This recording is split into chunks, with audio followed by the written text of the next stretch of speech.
రజకరణం ఛానల్కి స్వాగతం. శివాజీ మహారాష్ట్ర పాలకుడైన శివాజీ మహారాజు గురించి మనందరికీ తెలుసు. ఆయన తన తల్లి జిజాబాయి మంచి నైతిక విలువలతో పెంచుతుంది. శివాజీ యొక్క సైనికాధికారి అయినటువంటి అప్పాజీ సోందేవ్ కళ్యాణ్ దుర్గాన్ని జయించుతాడు. జయించి రాణివాసపు స్త్రీలను బందీగా తీసుకొని వచ్చే సందర్భంలో, అంటే యుద్ధానికి వెళ్ళకముందు శివాజీ చెప్తారు, స్త్రీలకు కానీ చిన్నపిల్లలకు కానీ పశుపక్షాదులకు కానీ ఎటువంటి హాని జరగకూడదని చెప్తారు.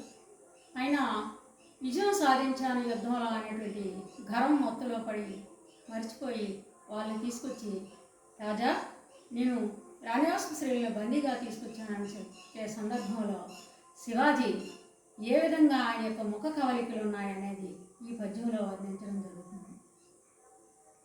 అనుచుజే ఉరు మీరు కన్నుగవతో ఆస్పందితో స్నంబుతో ఘనహోంకారముతో గర్జియు ఆ భోంశ్లేసింజూడ భయలోడే గొల్లు శివుండి సునన్ కుతుకన్మింగి బోరునా మారల బంధమూర్చి కొనితేరన్ బంపె సోందేవునందు